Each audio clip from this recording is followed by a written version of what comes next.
జనసేన ఆఫీస్కి వచ్చాము. వికలాంగ అమ్మాయిని తీసుకుని వస్తే గులిశెట్టి శ్రీనివాసరావు గారు ఎమ్మెల్యే గారు, తాడేపల్లి ఎమ్మెల్యే గారు ఈ అమ్మాయికి ఒక్క రోజులోనే ఎంబటే సైకిల్ ఇచ్చారు. ఆయనకి మేము రుణపడి పార్టీ తరఫున ఎప్పుడూ ఎల్లకాలం పనిచేస్తాం. జనసేన పార్టీకి మేము రుణపడి ఉంటామని మరీ కోరుచాం.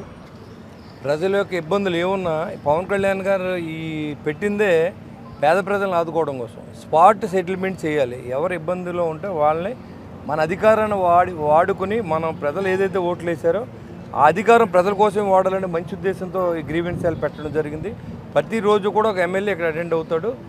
ప్రతిరోజు కూడా గ్రీవెన్స్ సెల్ పెట్టిన ప్రతిరోజు ఎమ్మెల్యే ఉంటారు, స్టాఫ్ ఉంటారు, ఒక అడ్వకేట్ ఉంటారు, అసిస్టెంట్స్ ఉంటారు, పార్టీ ఆఫీస్ నుంచి రిప్రజెంటేషన్ ఉంటారు. అందరూ కలిసి ఒక టీమ్గా ఏర్పాటు చేసి ప్రతిరోజు కూడా ఇక్కడ ఈ ప్రాబ్లం సాల్వ్ చేసే బాధ్యత మేము తీసుకున్నాం.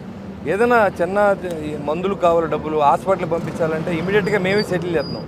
ఏదైనా ఇబ్బందులు ఉన్నాయి, ఎలాంటివి కావాలి సామాన్లు, ఈ 10,000 రూపాయలు దానికి మనం పెద్ద ఆలోచించవలసిన అవసరం లేదు. ఎవరికి లెటర్ రాసేవలసిన అవసరం కూడా ఇంటే ఇమీడియట్గా మనమే చేసేవాళ్ళు. ఏ పార్టీ నమ్ముకుని మనం ఇవాళ సీట్లో కూర్చున్నామో ఆ పార్టీ చెంతకు వచ్చిన ప్రతి వ్యక్తికి న్యాయం చేసే దిశగా ఇవాళ మా టీం అంతా పనిచేస్తాం. సక్సెస్ఫుల్ గ్రీవెన్స్ సెల్, ఎందుకంటే రోజు వందలాది మంది వస్తున్నారు, కొత్తలో వేల మంది వచ్చారు.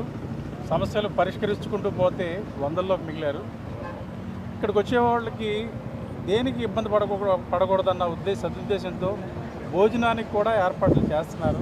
అది కూడా త్వరలోనే పవన్ కళ్యాణ్ గారి చేతుల మీదకి అది కూడా ప్రారంభమవుతుంది. ఇక్కడికి వచ్చి కంప్లైంట్ ఇవ్వటం, వాళ్ళ సమస్యను చెప్పుకోవడం, తర్వాత శుభ్రంగా భోజనం చేయడం, ఇంటికి వెళ్ళటం, 2-3 రోజుల్లో ఆ సమస్యకి పరిష్కారం దొరకటం, ఇది ఈ కాన్సెప్టు.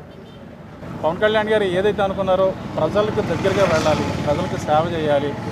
వారు పడుతున్న ఇబ్బందులు రకరకాలుగా ఉంటాయి. కొన్ని పోలీస్ సమస్యలు కావచ్చు, రెవెన్యూ సమస్యలు కావచ్చు, డిఫరెంట్ శాఖలతో ఉంటాయి. వాళ్ళు తిరగలేరు.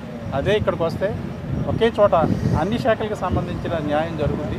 సో చాలా సంతృప్తిగా ఇక్కడికి వచ్చేవాళ్ళు తిరిగి వెళ్తున్నారు.